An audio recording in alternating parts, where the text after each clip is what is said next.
Trying to get used to this new pulpit here. I'll shuffle my papers a bit. So, the first known Unitarian Universalist water ceremony took place in 1980 at a Women in Religion conference in East Lansing, Michigan. Participants in that conference brought water samples from across the country to symbolize their elemental connection to each other and to their common home here on Turtle Island. When they returned from that conference, they were excited about the ritual that they had experienced. They shared it with their congregations all across the country or the continent, and it caught on, and ever since then, more and more Unitarian Universalist congregations have begun the program year in the fall with an in-gathering water ceremony, which is what we're going to do today. This is how it will work. I know you've done this before, but maybe in a little different manner. So everyone's invited to participate. People were invited to gather a small sample of water over the summer, but if you forgot or didn't do that, or you're here for the first time, don't worry, you can use this dark pitcher here and pour a little water out of that. And what we're asking is that people will come forward, take this microphone from Diane, or whoever has it at the time, introduce yourself, say where the water that you brought came from, and very briefly what it symbolizes for you, its meaning as a source of spiritual refreshment or renewal. And then pour, just like you keep your comments brief, pour just a little water into that middle bowl. We chose that. It's a bit smaller, but it's got a spout, and we can use it to water the wildflowers afterward. So introduce yourself, say about your water, pour a bit, hand the microphone to the next person, and take your seat. And I know you've done this before, so I'll just trust we'll go with the flow here, if you'll pardon the expression. So I think, Melissa, you wanted to begin, so we can start.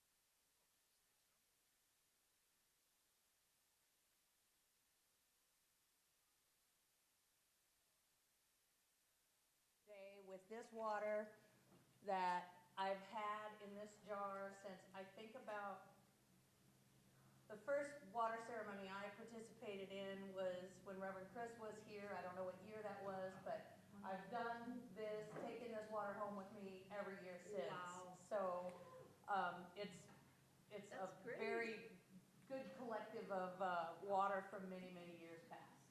Thank you.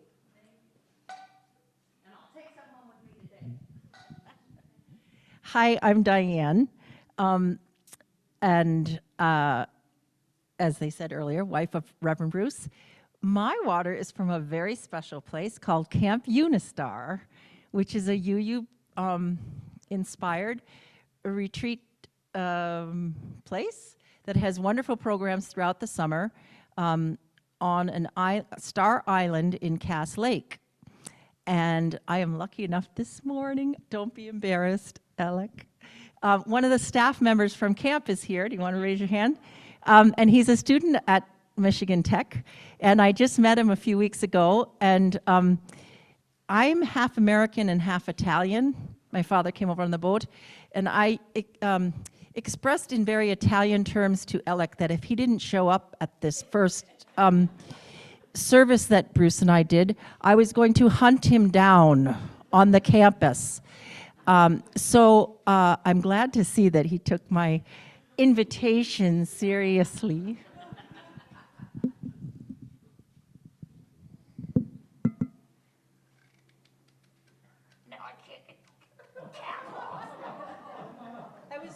is spilling it coming from Minnesota.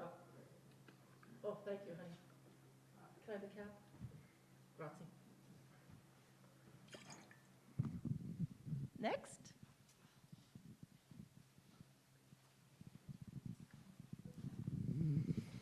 I'm Linda Belote, and as many of you know, my husband passed in December. But prior to that, he had spent at least 14 years being steward of the Pavela wetlands. I woke up this morning and sat straight up in bed and said, today's Sunday and I don't have my water sample. So I quickly jumped in the car, drove out to Pavela, knowing that the pond after the Father's Day flood is quite low, but it is growing, it is regaining. The beavers have repaired a lot of the dam. And I just about ran, thinking I might find a Pavela puddle if I don't reach the pond. And there was a puddle. And I said, yay! I had a ladle, I had a bucket, I had a jar, and I was all set. I collected my water, went out to where the boardwalk is that goes out, that little deck that used to be surrounded by water.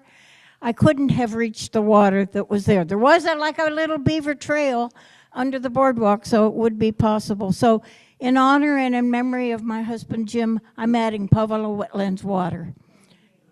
Thank you. Who's next? Oh, there's a line forming over here. That's a good idea. But Jen, do you want to do it? You're ready. Okay, all right. Okay, so this is talk about renewal. This is just a little bit of Torch Lake. They'll be closing it, the Lake Linden Beach, in May 2026, and there'll be a barge out in Torch Lake, and they will be dredging the bottom, which is all stamp sand. CNH filled like 20%, probably Quincy had some too, 20% of Torch Lake's bottom, so. Yep.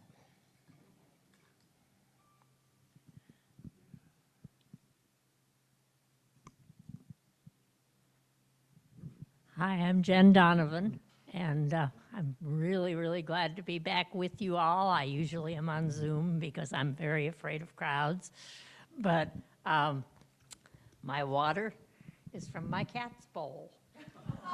I have two blessed creatures who have kept me sane through amazing things, and I love them dearly.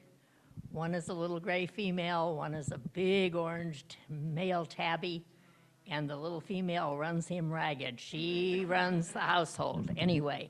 What are their names? Their names are Alice and Jeffrey, which are the names that the shelter gave them, and I decided to keep them because it sounds like a little old British couple, and I just loved it. Alice is my lap cat. I pet her, and she calms me. Jeffrey tosses toys around and is crazy, and I love him too. So here's their water.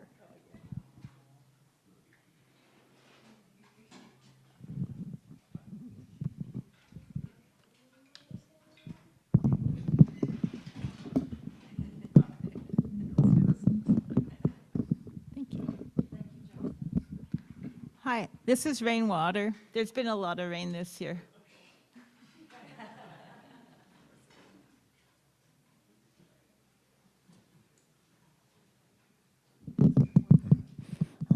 I'm Tom.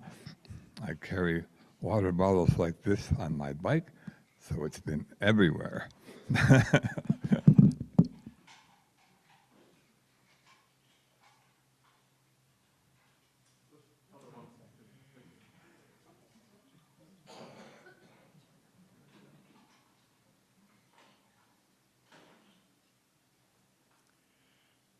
Hi, everybody.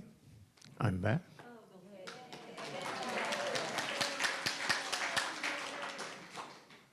This water represents IV fluids that I had a great deal of. It also represents 7 units of blood that I received. So please be a blood donor. Things are looking good. I have complex things that have to be dealt with into the fall and winter, but we're in good shape. and I'm so glad to be back.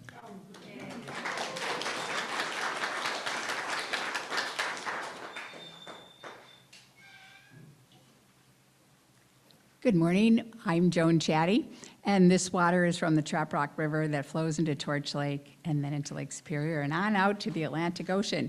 We do this very same ceremony with the students that come to the Lake Superior Youth Symposium from all over the Lake Superior watershed. And so it's lovely, and anyway, just wanted to share that with you.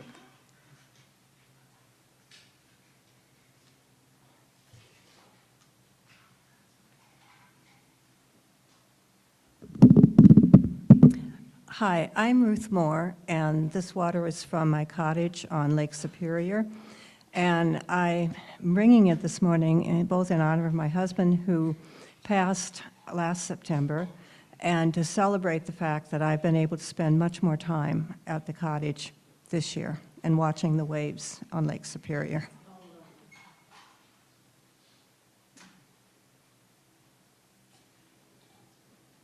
Hi, I'm Lori Swanson, and this water comes from mine and Jason's home, which we haven't been in a year yet. It's still new, and so that's what I'm celebrating with this water, is new beginnings.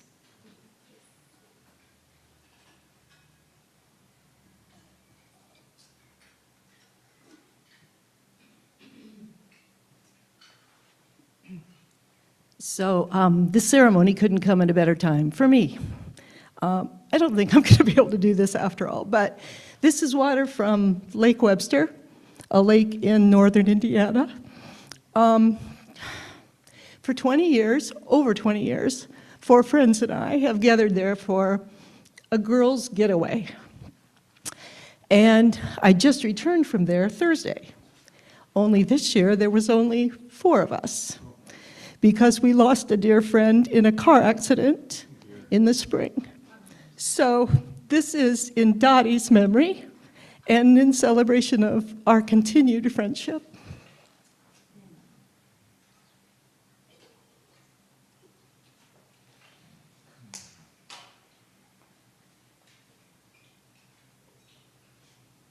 St. Croix River water feeds my soul.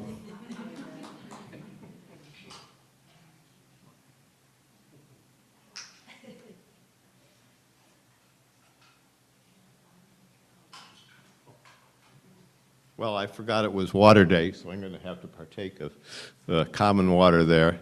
But water seems to run through my life. I grew up near the shores of Lake Michigan. I married somebody from the shores of Lake Mendota in Wisconsin. We worked in Ecuador in the cloud forest, which drains into the Amazon River. And we lived in Memphis for 35 years on the Mississippi, and now we're up here on the largest lake by surface area in the world. And to me, it symbolizes change, very good change that happened throughout my life or our life.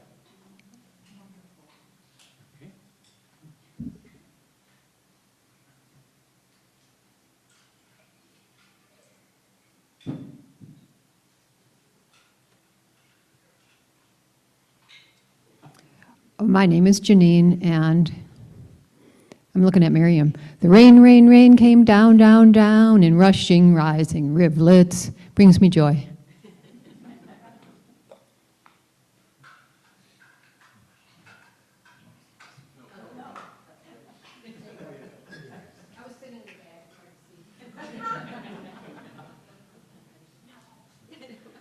Hello, I'm Lauren Sprague. For those who don't know me, I'm Juxta's wife. So this is water collected from a waterfall that's like basically in my backyard, and it sort of represents my quest to deepen my relationship with nature and the earth. I didn't plan that, by the way. It's a bottle. Oh, well. It's pretty. Hi, I'm Gloria Melton, and I probably know at least half of the people here. This water represents water from a huge dish of it that goldfish were in not too long ago. And it's always kind of interesting to see, you know, different animals and to get adjusted, you know, up here. We've lived here like 50 years. I didn't think about that until probably a week or two ago. And it's like, what's happened in all of that, you know, 50-some years? Well, for one thing, you couldn't, or we couldn't have got in here without the Belotes, the Petersons, people that you know very well too, and even people who come back, or at least who come into our lives again, I put it that way. Pete and Carol happened to teach at the school that I had gone to, Rhodes College, and came all the way up here in order to, not to really take another job, more to retire. Anyhow, this water represents, and it is, red and yellow peppers. And that's partly because, oh, I'm sorry. Oh, okay, sorry. And so, you know, what's happened is that we tend to share a lot of food and mini events, right, that just sort of help us to get through this period. Anyhow, that's about all I need to say right now, other than for those people who remember Willie, my husband, thank you for being friends.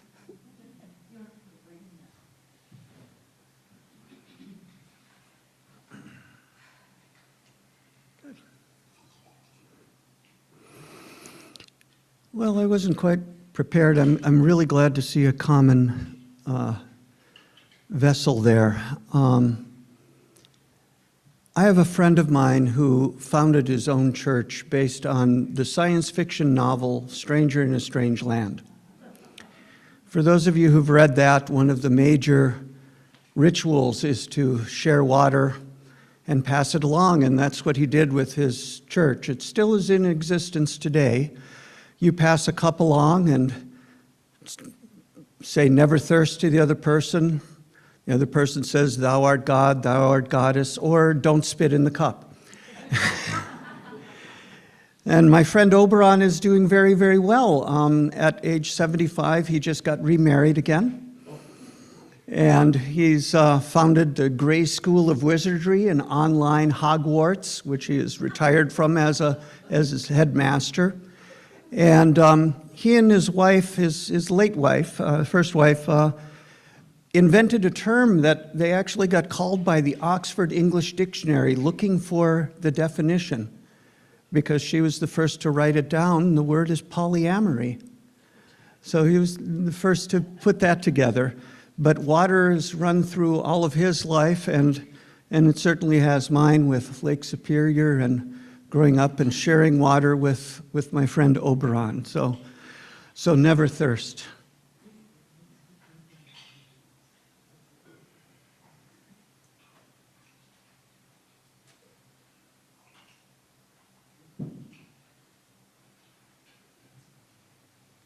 As someone else said, it's 50 years, it's celebrating 50 years of living where we live, and this water is from the Outer River watershed, and we drink it every day. Diane, can you get the microphone?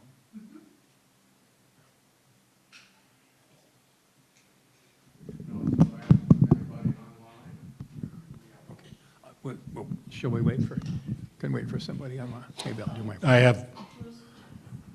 Okay, go ahead. Go ahead. Yeah. Don't you just pour some in for me. That this is a complete coincidence, but you know that I recently was in the hospital, and one of the names for the condition, it's called normal hydrocephalus, but the common name for it is water on the brain. That's the connection. And I can't contribute any of that because it's being rerouted to my insides. But anyway, and I'm slowly recovering from all of that.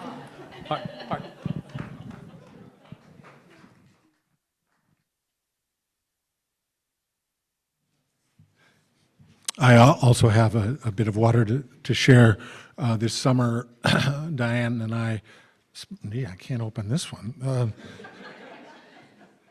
Spent a wonderful, man, what did you do with this? Okay, got it. We spent a wonderful weekend at Goshen Pond in Goshen, Vermont, with my younger son and his partner and her son. And this water is from Goshen Pond in the Green Mountain National Forest.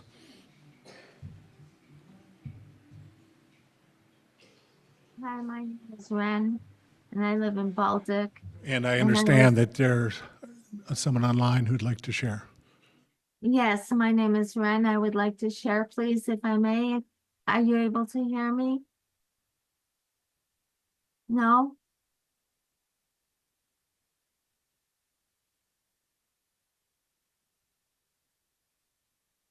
Can you hear me?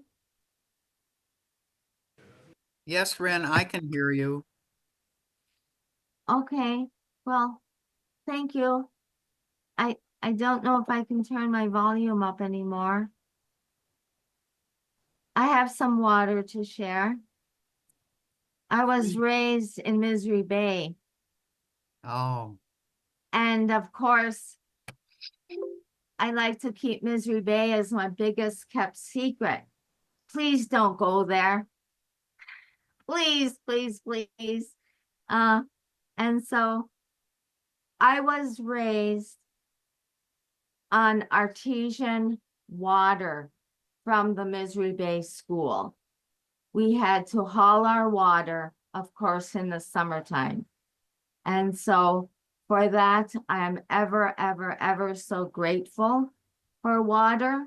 And also another story about water, when grandmother would tell mom that they're going to go down to the river, the family thought they were going to go swimming, but really the family were going down to scrub carpets.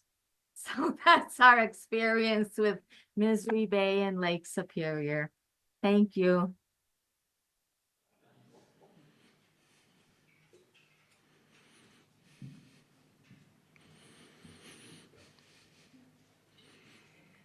Anyone else online? Or thank you all so much for your sharing of your water and your words. I invite you now to join with me in the spirit of meditation and prayer. Spirits of the waters, spirits of the land, ancestors, spirit of this place, we bring you this water today as a gift of gratitude for this land, for allowing us to stand and walk and live here. We bring it as a symbol of our community and as a sign of respect, a sign that we want to open our ears and listen to what this place has to say to us, that we want to learn to be healers and good allies of the earth and all its people. Water is life, and this water, like the blood that flows in our veins, comes from many places. We ask for the permission and the power to stand in this place, to be rooted here, to work here, to love here, to create here, to worship here.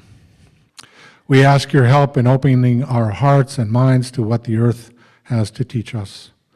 We ask your help that someday all the waters of the world may be clean and run free. We give thanks for the richness and the beauty of this creation, and for the gift of life flowing through it and through us. Blessed be.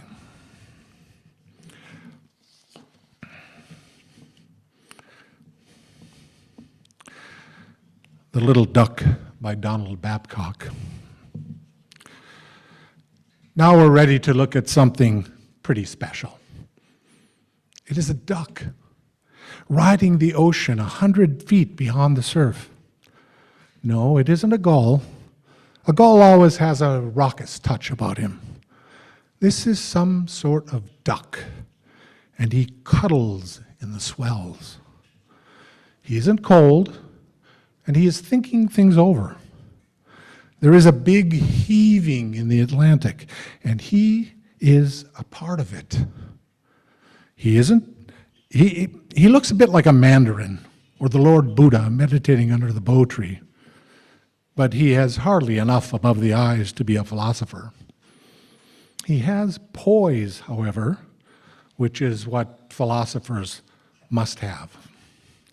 He can rest while the Atlantic heaves, because he rests in the Atlantic.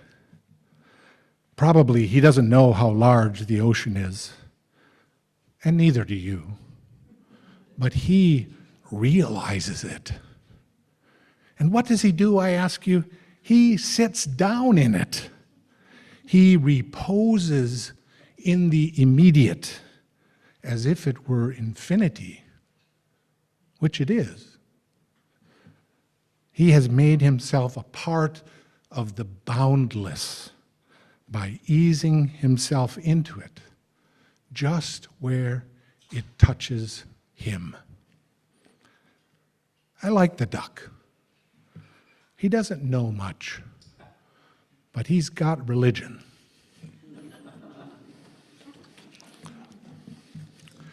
Now, I find myself in a bit of a fix here.